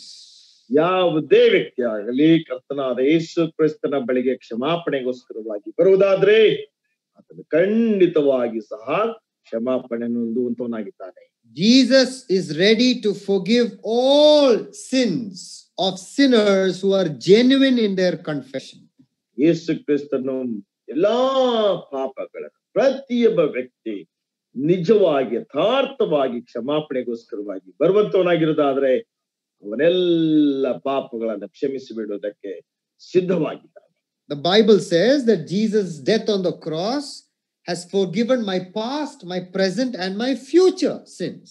ದೇವರ ವಾಕ್ಯ ಹೇಳ್ತದೆ, ಕರ್ತನಾದ ಯೇಸು ಕ್ರಿಸ್ತನ ಶಿಲುಬೆಯ ಮರಣವು ನನ್ನ ಹಿಂದಿನ ಮತ್ತು ಈಗಿನ ಮತ್ತು ಮುಂದಿನ ಪಾಪಗಳನ್ನು ಸಹ ಕ್ಷಮಿಸಿ ಬಿಡಲಿಕ್ಕೆ ಸಾಧ್ಯ. There is forgiveness only in Jesus because he is the Lamb who takes away the sins of the world. ಕರ್ತನಾದ ಯೇಸು ಕ್ರಿಸ್ತನಲ್ಲಿ ಮಾತ್ರವೇ ಕ್ಷಮಾಪಣೆ ಇರ್ತದೆ. ಯಾಕೆಂದ್ರೆ ಆತನೇ ಲೋಕದ ಪಾಪವನ್ನು ನಿವಾರಣೆ ಮಾಡುವಂತ ಯಜ್ಞದ ಕುರಿಮರಿಯಾಗಿದ್ದಾನೆ. Now, if Jesus has forgiven me of the sins of my future, ನನ್ನ ಭವಿಷ್ಯತ್ತಿನಲ್ಲಿರುವಂತಹ ಪಾಪಗಳನ್ನು ಯೇಸು ಕ್ರಿಸ್ತನು ಕ್ಷಮಿಸಿದ್ದೇ ಆಗಿದ್ದರೆ then why should I confess? ಮತ್ತು ನಾನು ಯಾಕೆ ಅರಿಕೆ ಮಾಡಿಕೊಳ್ಳಬೇಕು? Why should I talk to Jesus about the sins that he has already forgiven? ಈಗಾಗಲೇ ಆತನು ಕ್ಷಮಿಸಿದಂತಹ ಪಾಪಗಳ ಕುರಿತಾಗಿ ನಾನು ಪುನಃ ಯಾಕೆ ಮಾತನಾಡಬೇಕು? Now, let me give you an example. ನಾನು ನಿಮಗೆ ಒಂದು ಉದಾಹರಣೆ ಕೊಡ್ತೇನೆ. Imagine there is a beautiful statue kept on the cupboard by my father. ಊಹಿಸ್ಕೊಳ್ರಿ, ನನ್ನ ತಂದೆಯಿಂದ ಒಂದು ಸುಂದರವಾದಂತ ಒಂದು ಮೂರ್ತಿ ಒಂದು ಕಬೋರ್ಡ್ ಅಲ್ಲಿ ಇಡಲ್ಪಟ್ಟಿದೆ. He said, don't touch that statue, Jobin. ಅವ್ರು ಹೇಳ್ತಾರೆ, ಜೋಬಿನ್ ಮೂರ್ತಿಯನ್ನ ಮುಟ್ಟಬೇಡ. But naturally, I went and I played with it. It fell down and it broke. ನೈಸರ್ಗಿಕವಾಗಿ ನಾನು ಹೋಗ್ತೇನೆ, ಆ ಒಂದು ಗೊಂಬೆಯನ್ನು ತೆಗೆದುಕೊಂಡು ಅಥವಾ ಮೂರ್ತಿಯನ್ನು ತೆಗೆದುಕೊಂಡು ಆಟ ಆಡ್ತೀನಿ, ಅದು ಮುರಿದೋಯ್ತು, ಹೊಡೆದೋಯ್ತು.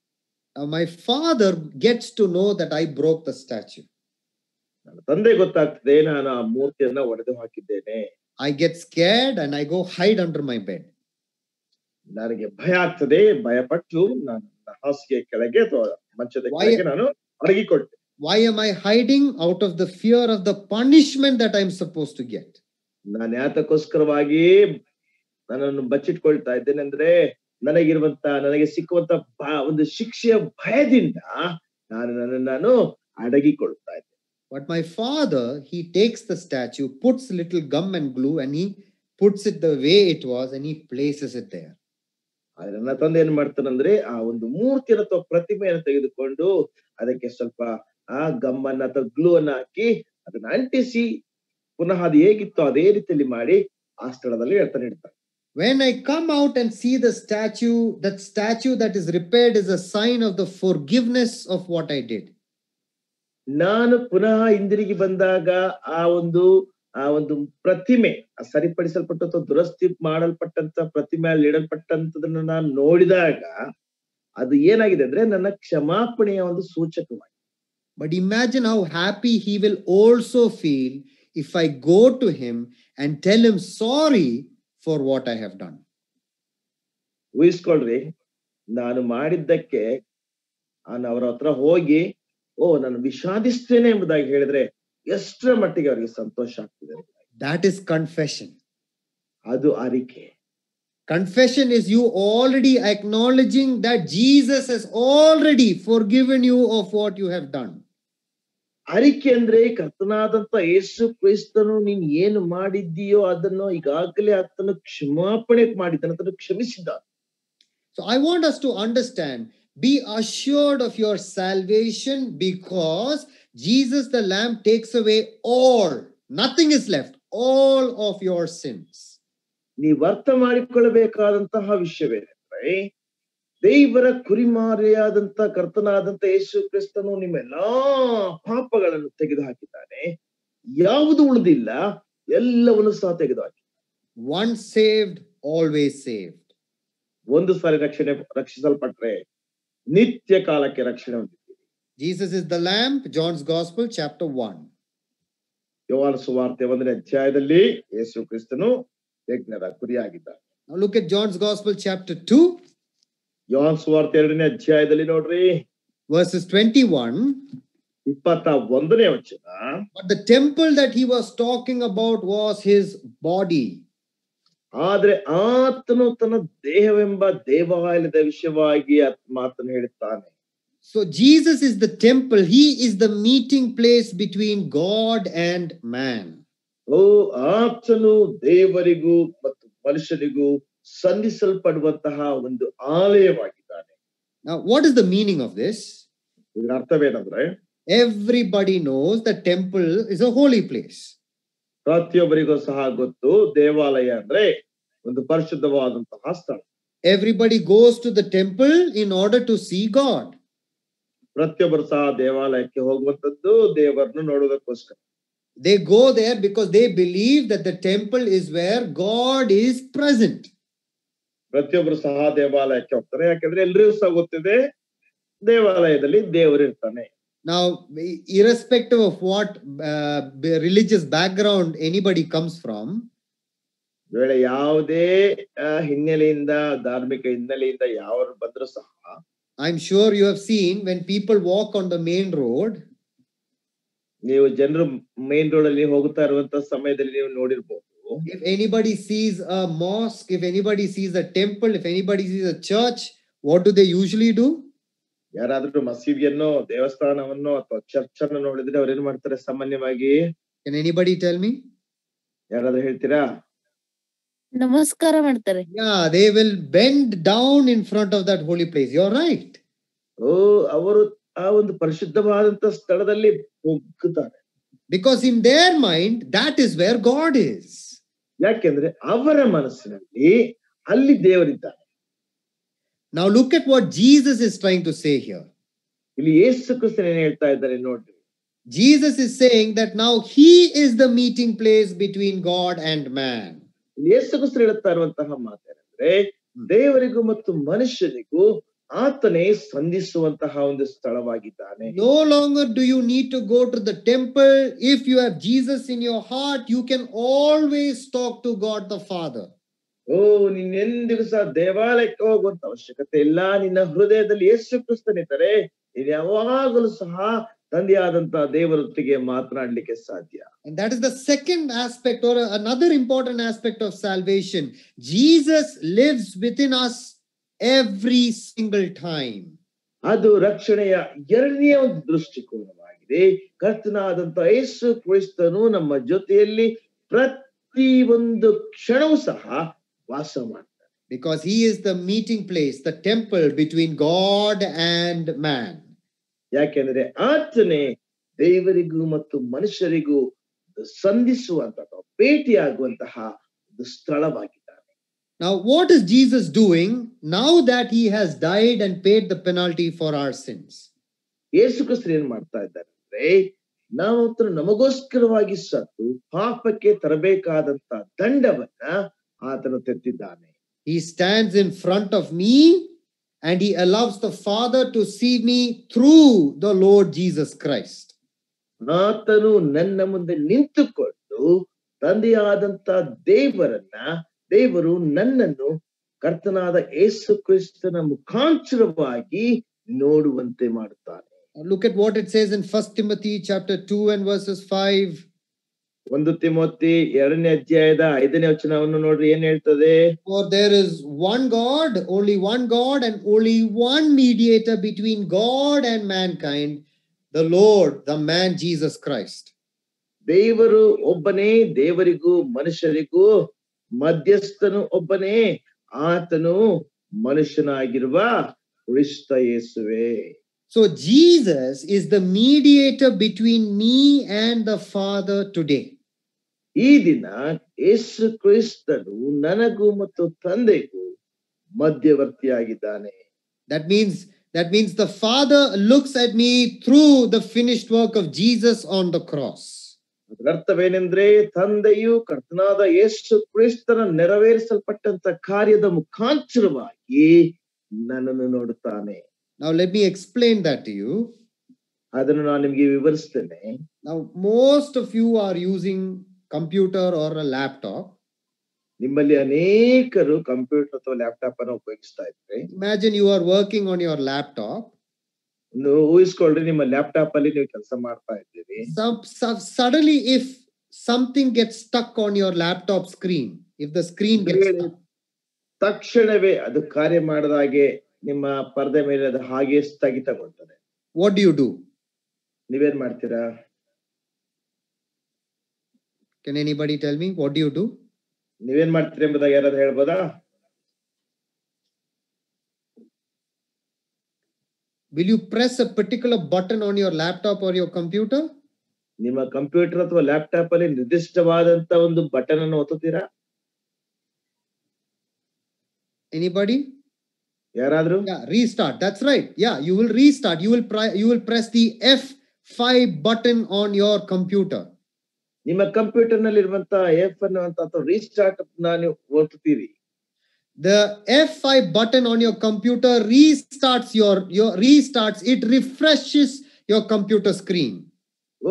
F5 ಅನ್ನಂತ ಬಟನ್ ಅನ್ನು ನೀವು ಒತ್ತಿದಾಗ ಅದು ರೀಸ್ಟಾರ್ಟ್ ಆಗಿ ನಿಮ್ಮ ಕಂಪ್ಯೂಟರ್ ಅನ್ನು ಅದು ರಿಫ್ರೆಶ್ ಮಾಡ್ತದೆ.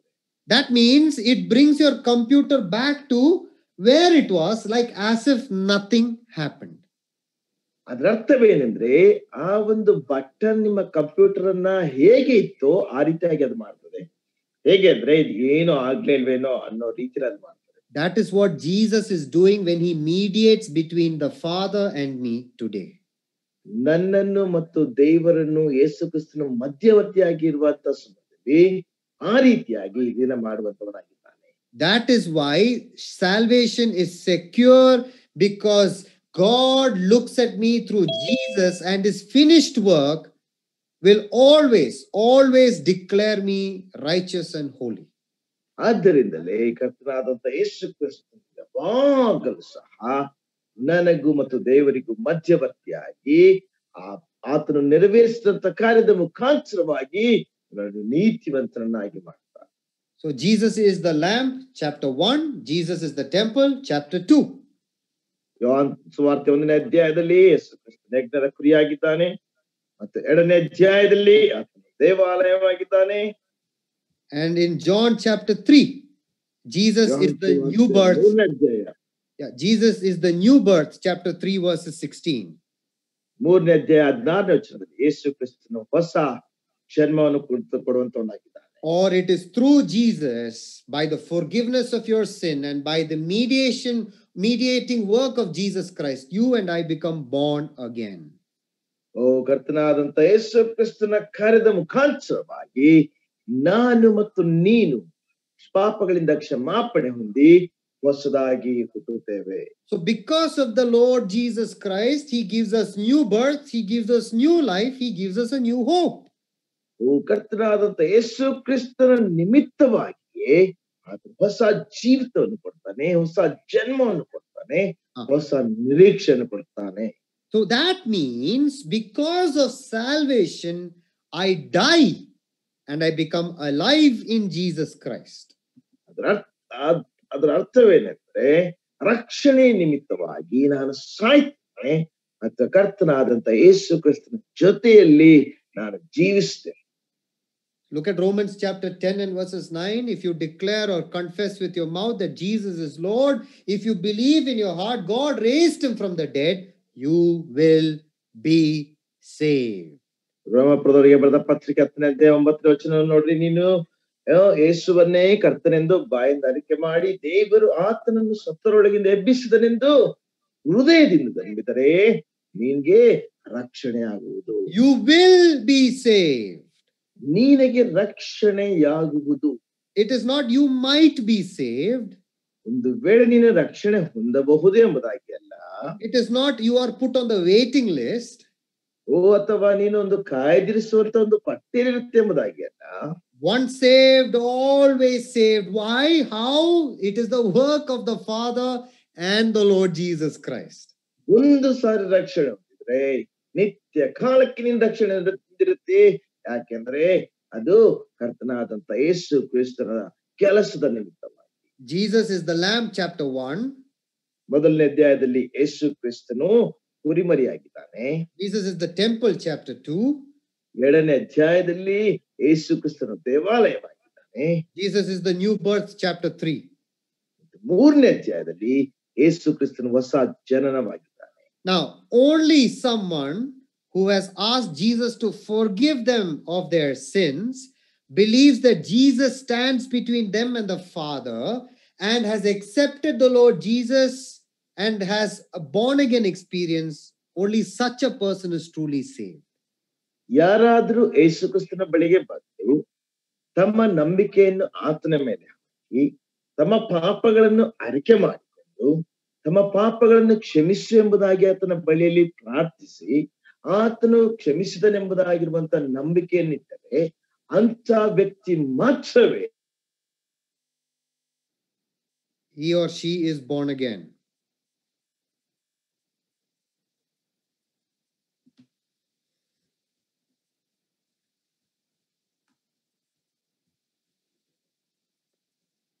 Just a minute. I think Brother Junior has got stuck. He will. But can you hear me? Yeah, I can hear you, brother. Yes. Yeah, please carry on. Yeah. Only such a person has truly been born again. ಅಂತ ರೀತಿಯಾದಂತ ವ್ಯಕ್ತಿ ಮಾತ್ರವೇ ನಿಜವಾಗಿ ಅಥವಾ ಹುಟ್ಟಲಿಕ್ಕೆ ಸಾಧ್ಯ. So when you look at chapter 1, chapter 2, and chapter 3 of the Gospel of John, ಯೋಹಾನ್ ಸುವಾರ್ತೆ 1ನೇ ಅಧ್ಯಾಯ 2ನೇ ಅಧ್ಯಾಯ ಮತ್ತು 3ನೇ ಅಧ್ಯಾಯ ಯೋಹಾನ್ ಸುವಾರ್ತೆ ನೀವು ನೋಡುವಾಗ then you will understand why in John chapter 4 Jesus tells the Samaritan woman about who are the true worshippers of God. ಯಾತಕ್ಕೋಸ್ಕರವಾಗಿ ಸಮಾರ್ಯ ಸ್ತ್ರೀಗೆ ನಿಜವಾದಂತಹ ಆರಾಧಕರು ಯಾರು ಎಂಬುದಾಗಿ ಯೇಸು ಕ್ರಿಸ್ತನು ಹೇಳುತ್ತಾನೆ ಎಂಬುದಾಗಿ ನಿಮಗೆ ಅರ್ಥವಾಗ್ತದೆ. Who is a true worshipper? Who has asked Jesus to forgive, who knows that Jesus is mediating, and who has accepted the Lord Jesus as his personal Lord and Savior. ಯಾರು ಕರ್ತನಾದಂತ ಯೇಸು ಕ್ರಿಸ್ತನನ್ನು ಅಂಗೀಕರಿಸುತ್ತಾರೋ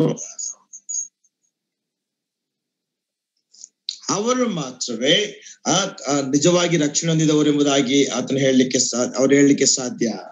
Now, let me just ask us a couple of questions. ನಾನು ಕೆಲವು ಪ್ರಶ್ನೆಗಳನ್ನು ನಿಮಗೆ ಕೇಳ್ತೇನೆ. Okay, Jobin, I understand that salvation is the work of God. ಹೌದು ಜೋಬಿನ್, ಈಗ ರಕ್ಷಣೆ ಎನ್ನುವಂಥದ್ದು ದೇವರ ಕಾರ್ಯ ಎಂಬುದಾಗಿ ನಾನು ಅರ್ಥ ಮಾಡಿಕೊಳ್ಳುತ್ತೇನೆ. I should think of salvation from the perspective of God. ಮತ್ತು ರಕ್ಷಣೆ ಎಂಬಂತಹ ವಿಷಯವನ್ನ ದೇವರ ಒಂದು ದೃಷ್ಟಿಕೋನದಿಂದ ನಾನು ಆಲೋಚನೆ ಮಾಡುತ್ತೇನೆ. Because God does not change, salvation also cannot change. ದೇವರು ಬದಲಾಗದೇ ಇರೋದ್ರಿಂದ ರಕ್ಷಣೆಯು ಸಹ ಬದಲಾಗಲಿಕ್ಕೆ ಸಾಧ್ಯವಿಲ್ಲ. That means if God has forgiven me, truly I am forgiven. ನಿಜವಾಗಿ ದೇವರು ನನ್ನನ್ನು ಕ್ಷಮಿಸಿದ್ದರೆ ನಾನು ಕ್ಷಮಾಪಣೆ ಹೊಂದಿದ್ದೇನೆ.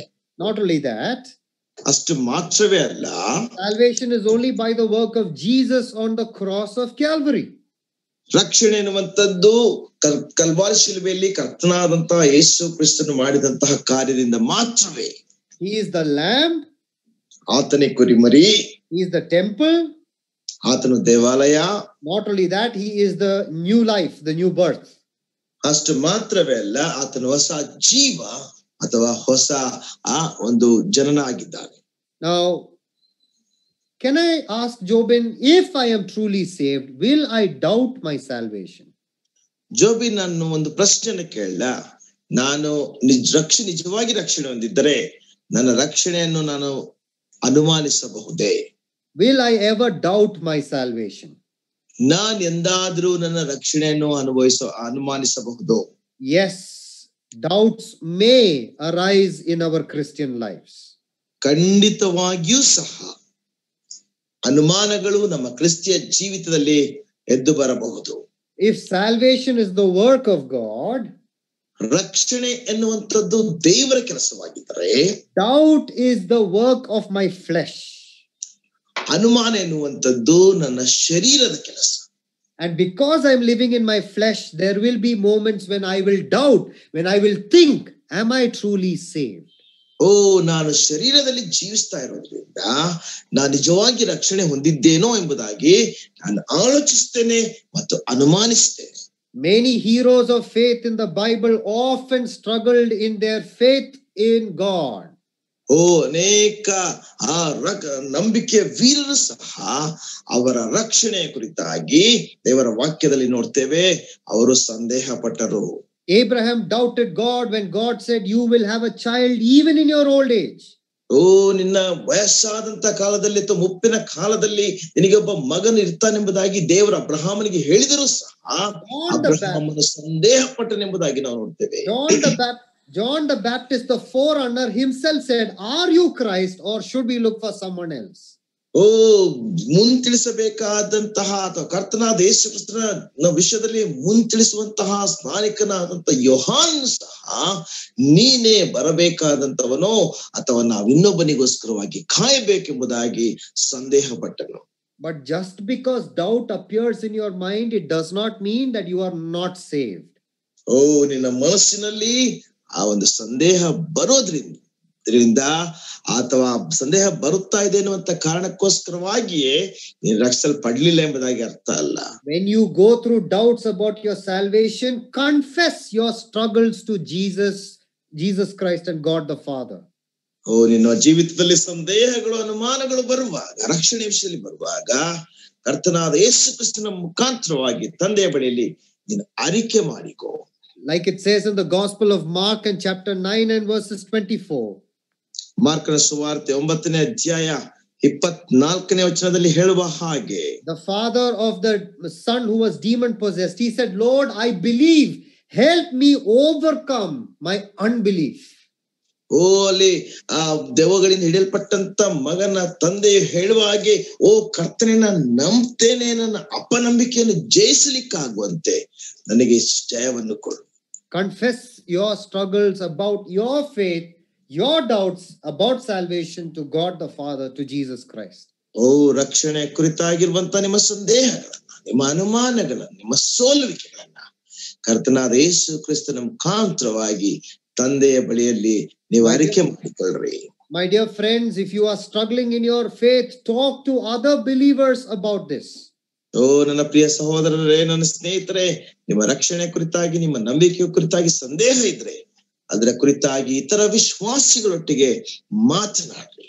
Now, if you know somebody else is struggling in their faith, encourage them to talk to you or to a mature brother or sister in the Lord. ಒಂದು ವೇಳೆ ಇತರ ವಿಶ್ವಾಸಿಗಳು ತಮ್ಮ ನಂಬಿಕೆಯ ಕುರಿತಾಗಿ, ರಕ್ಷಣೆ ಕುರಿತಾಗಿ ಅನುಮಾನ ಪಡ್ತಾ ಇದ್ರೆ ಅವರು ನಿಮ್ಮ ಬಳಿಯಲ್ಲಿ ಅಥವಾ ಒಂದು ಪರಿಪಕ್ವತೆ ಉಳ್ಳಂತಹ ವಿಶ್ವಾಸಿಗಳ ಜೊತೆಯಲ್ಲಿ ಮಾತನಾಡ್ಲಿಕ್ಕಾಗುವಂತೆ ಅವರನ್ನು ಪ್ರೋತ್ಸಾಹಿಸಿರಿ. Why should we talk to other believers?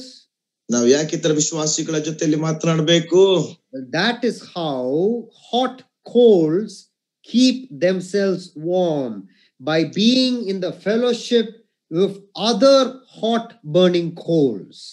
ಆ ರೀತಿಯಾಗಿ ಉರಿಯುತ್ತಾ ಇರುವಂತಹ ಕಟ್ಟಿಗೆಗಳ ಜೊತೆಯಲ್ಲಿ ತಣ್ಣಾಗಿರುವಂತಹ ಅಥವಾ ತಂಪಾಗಿರುವಂತಹ ಕಟ್ಟಿಗೆಗಳು ಒಟ್ಟಾಗಿ ಸೇರುವಾಗ ಅವು ಸಹ ಉರಿಯುತ್ತವೆ. ಆ ರೀತಿಯಾಗಿ ಅನ್ಯೋನ್ಯತೆಯು ಒಬ್ಬರಿಗೊಬ್ಬರು ಉರಿಯುವಂತೆ ಮಾಡುವಂತದ್ದಾಗಿದೆ. Imagine if you take a coal and you keep it separately, slowly that will die away. ಒಂದು ವೇಳೆ ನೀವು ಒಂದು ಇದ್ದಿಲನ್ನ ತೆಗೆದುಕೊಂಡು ಪ್ರತ್ಯೇಕವಾಗಿಟ್ಟರೆ ಅದು ನಿಧಾನವಾಗಿ ಅದು ತಣ್ಣಗಾಗ್ತದೆ. Not only that, ಅಷ್ಟು ಮಾತ್ರವೇ ಅಲ್ಲ, come to his word and dwell on the promises of God's word. ಆತನ ವಾಕ್ಯದ ಬಳಿಗೆ ಬಂದು ದೇವರ ವಾಕ್ಯದ ವಾಗ್ದಾನಗಳಿಗೆ ನೀವು ಅನುಸರಿಸುವಂತವರಾಗಿರಿ. For example, Hebrews chapter 13 verses 5. ಈ ಉದಾಹರಣೆಗೋಸ್ಕರವಾಗಿ ಇಬ್ರಿಯರಿಗೆ ಬರೆದ ಪತ್ರಿಕೆ 13ನೇ ಅಧ್ಯಾಯ 5ನೇ ವಚನ, Never will I leave you, never will I forsake you. ನಾನು ನಿಮ್ಮನ್ನೆಂದಿಗೂ ಕೈ ಬಿಡುವುದಿಲ್ಲ, ಎಂದಿಗೂ ತೊರೆಯುವುದಿಲ್ಲ. Believe in these promises of God. ದೇವರ ಈ ವಾಗ್ದಾನಗಳ ಮೇಲೆ ನಂಬಿಕೆ ಇಡ್ರಿ. Chapter 13 verses 8, Jesus says, "I am the same yesterday, today and forever." 13ನೇ ಅಧ್ಯಾಯ 8ನೇ ವಚನದಲ್ಲಿ ಯೇಸು ಕ್ರಿಸ್ತನು ಹೇಳುತ್ತಾನೆ, ನಾನು ನಿನ್ನೆ ಇಂದು ಎಂದೆಂದಿಗೂ ಸಹ ಏಕ ರೀತಿಯಾಗಿರ್ತೇನೆ. Because salvation is the work of God, salvation cannot change. If you have placed the faith and trust in Jesus, God will take care of you. Therefore, nothing can affect your salvation. ರಕ್ಷಣೆಯು ದೇವರಿಂದ ಆಗಿರೋದ್ರಿಂದ ನೀನು ಆ ಒಂದು ದೇವರಲ್ಲಿ ನಂಬಿಕೆ ಇಟ್ಟಿರೋದ್ರಿಂದ ಆ ರಕ್ಷಣೆ ಎಂದಿಗೂ ಸಹ ಬದಲಾಗುವುದಿಲ್ಲ. ದೇವರು ತಾನೇ ಆ ರಕ್ಷಣೆಯ ಪ್ರಭಾವದ ಕುರಿತಾಗಿ ಕಾಳಜಿ ವಹಿಸುತ್ತಾನೆ.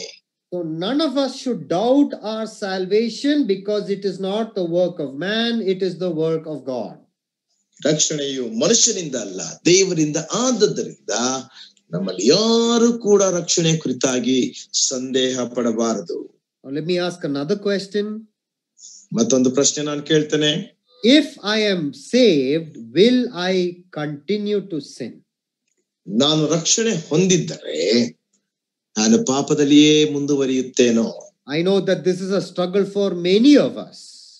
ಇದು ನಮ್ಮಲ್ಲಿ ಅನೇಕರಲ್ಲಿರುವಂತ ಒಂದು ಹೋರಾಟ ಎಂಬುದಾಗಿ ನನಗೆ ಗೊತ್ತಿದೆ. Many of us are saved, but we think, if I am truly saved, why am I still struggling in this sin?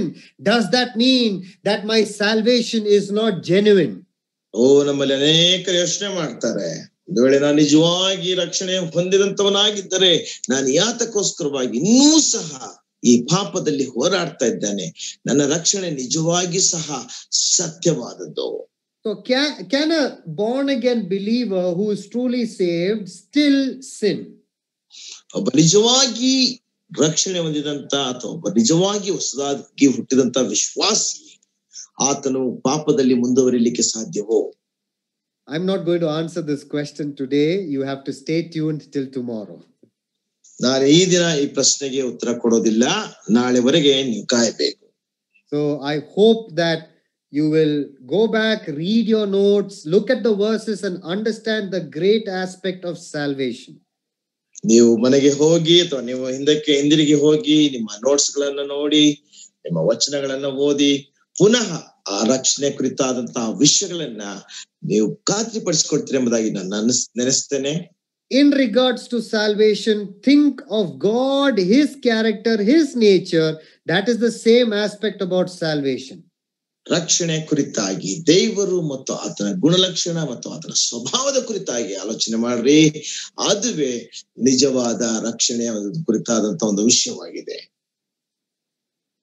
I'm going to stop here for a few minutes, and if anybody has any questions on what all we discussed today, I would like to give you a chance to ask those questions. ನಾನಿಲ್ಲಿ ಕೆಲವು ನಿಮಿಷಗಳ ಕಾಲ ನಿಲ್ಲಿಸ್ತೇನೆ. ನಾವು ಈ ದಿನ ಚರ್ಚಿಸಿದಂತ ವಿಷಯದಲ್ಲಿ ಯಾರಿಗೆ ಆಗಲಿ ಏನಾದ್ರೂ ಪ್ರಶ್ನೆಗಳಿದ್ರೆ ನೀವು ಅದನ್ನ ಕೇಳಬಹುದು.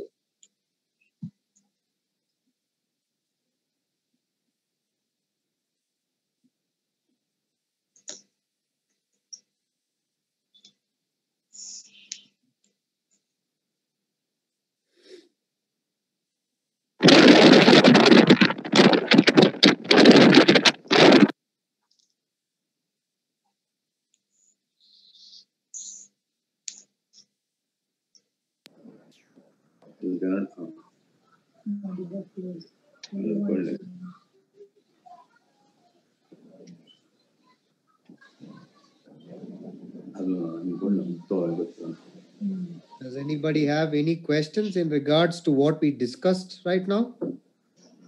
ಈ ಸಮಯದಲ್ಲಿ ನಾವು ಚರ್ಚಿಸಿದಂತ ಅಥವಾ ನಾವು ಕೇಳಿದಂತ ವಿಷಯದಲ್ಲಿ ಯಾರಿಗಾದ್ರೂ ಏನಾದ್ರೂ ಪ್ರಶ್ನೆಗಳಿದ್ರೆ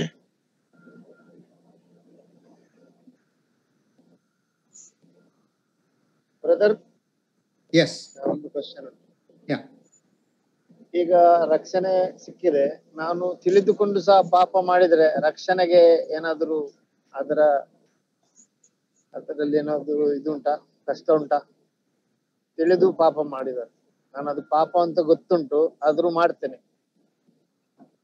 So brother, is if I sin knowingly after salvation, Yeah. so what is the consequence? Yeah. So that is what we will study tomorrow, brother. ಅದನ್ನ ನಾಳೆ ಕಲಿಯೋಣ brother. Little patience, little patience. ಸ್ವಲ್ಪ ತಾಳ್ಮೆಯಿಂದ ಇರ್ರಿ. I want to make sure that all of you attend tomorrow. That's why I left it in suspense. ನೀವೆಲ್ಲರೂ ಕೂಡ ಅದಕ್ಕೆ attend ಆಗ್ಬೇಕು ನಾಳೆ, ಅದಕ್ಕೋಸ್ಕರ ಇದನ್ನ ಸಸ್ಪೆನ್ಸ್ ಅಲ್ಲಿ ಬಿಟ್ಟಿದ್ದಾರೆ. Yeah. So any questions regarding to, that's a good question, brother. Somebody asked, what is the work of the Holy Spirit in salvation? That's a good question. ರಕ್ಷಣೆಯ ಕಾರ್ಯದಲ್ಲಿ ಪರಿಶುದ್ಧಾತ್ಮನ ಕೆಲಸ ಏನೆಂಬುದಾಗಿ ಯಾರೊಬ್ರು ಕೇಳಿದ್ರು, ಅದು ಒಳ್ಳೆ ಪ್ರಶ್ನೆ. Yeah, the work of the Spirit is to convict a person of their sin. ಪರಿಶುದ್ಧಾತ್ಮನು ಒಬ್ಬ ವ್ಯಕ್ತಿಯ ಪಾಪದ ಕುರಿತಾಗಿ ಅವನಲ್ಲಿ ಮನವರಿಕೆ ಮಾಡಿಕೊಡಬೇಕು. Yeah, the Holy Spirit indwells, and because the Holy Spirit indwells in us, the Holy Spirit will never go away from us, and therefore we know because of the indwelling of the Spirit that salvation is secure forever and ever. ಪರಿಶುದ್ಧಾತ್ಮನು ನಮ್ಮನ್ನು ನೆಲೆಗೊಂಡಿರೋದ್ರಿಂದ ರಕ್ಷಣೆಯು ನಿತ್ಯವಾದದೆಂಬುದಾಗಿ ನಾವು ತಿಳಿದುಕೊಳ್ತೇವೆ. ಯಾಕಂದ್ರೆ ಪರಿಶುದ್ಧಾತ್ಮನು ಎಂದಿಗೂ ಸಹ ನಮ್ಮನ್ನು ಬಿಟ್ಟು ಹೋಗುವುದಿಲ್ಲ, ಆತನು ಶಾಶ್ವತವಾಗಿ ನಮ್ಮಲ್ಲಿ ನೆಲೆಗೊಂಡಿರ್ತಾನೆ. 2 more minutes. Anybody has any question on what we discussed today? Not ಈ on ದಿನ what we- ನಾವು ಕೇಳಿದಂತಹ ವಿಷಯದಲ್ಲಿ ಯಾರಿಗಾದ್ರೂ ಏನಾದ್ರು ಪ್ರಶ್ನೆ ಇದೆಯಾ? ಇನ್ನು ಯಾರಾದ್ರೂ ಪ್ರಶ್ನೆ?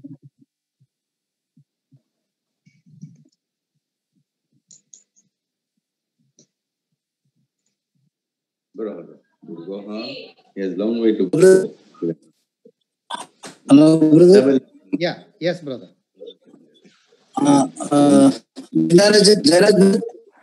Yes.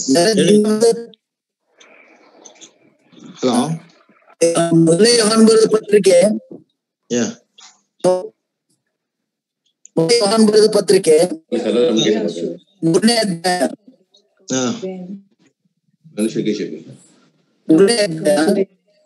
Okay. Hello. No.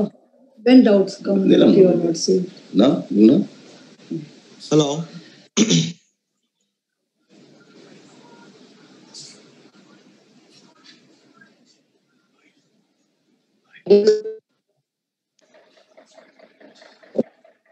Brother ಕೇಳಿಸ್ತಾ ಇಲ್ಲ, ನೀವ್ ಹೇಳ್ತಾರ ಸರಿಯಾಗಿ? ಕೇಳಿಸ್ತಿಲ್ಲ ರೀ? ಮೊದಲನೇ ಯೋಹಾನ್ ಪತ್ರಿಕೆ. Yeah.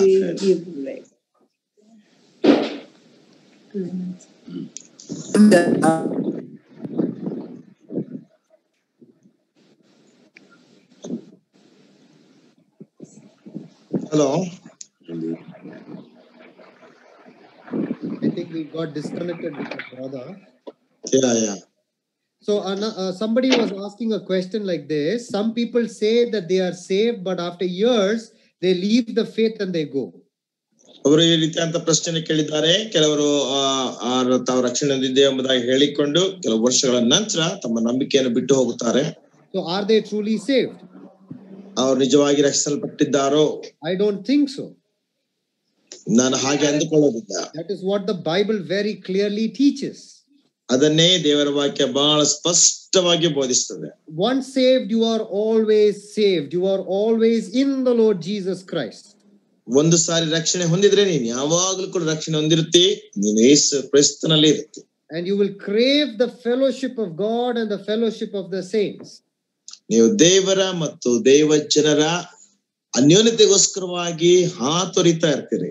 If years later, if they say, well, now I don't believe in all this, it means that they were not saved in the first place. ಕೆಲವು ವರ್ಷಗಳ ನಂತರ ನಾನು ಇದರಲ್ಲೆಲ್ಲ ನಂಬಿಕೆ ನನಗೆ ಇಲ್ಲ ಎಂಬುದಾಗಿ ಅವ್ರು ಹೇಳಿದ್ರೆ ಅದರ ಅರ್ಥ ಪ್ರಾರಂಭದಲ್ಲಿಯೇ ಅವರಿಗೆ ನಂಬಿಕೆ ಇರಲಿಲ್ಲ. The best example of that is Judas. ಅದಕ್ಕಿರುವಂತ ಉತ್ತಮವಾದಂತ ಉದಾಹರಣೆ ಅಂದ್ರೆ ಯೂದನು. He thought he was a follower of Christ. ಅವನು ಸಹ ಯೇಸು ಕ್ರಿಸ್ತನ ಹಿಂಬಾಲಕನೆಂಬುದಾಗಿ ಕರೆಯಲ್ಪಟ್ಟಿದ್ದನು. But he was actually not a true follower of the Lord Jesus Christ. ಆದ್ರೆ ಅವನು ನಿಜವಾಗಿ ಕೂಡ ಯೇಸು ಕ್ರಿಸ್ತನ ನಿಜವಾದಂತ ಹಿಂಬಾಲಕನಾಗಿರ್ಲಿಲ್ಲ.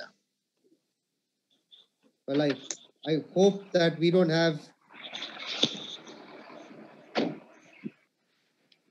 Okay. I did not say that Jesus was newborn. I meant that Jesus is the new birth. Jesus gives you new birth, not that he is the newborn. No. ಯೇಸು ಕ್ರಿಸ್ತನ ಹೊಸದಾಗಿ ಹುಟ್ಟಿದಂತವನು ಎಂಬುದಾಗಿ ನಾವು ಹೇಳಲಿಲ್ಲ.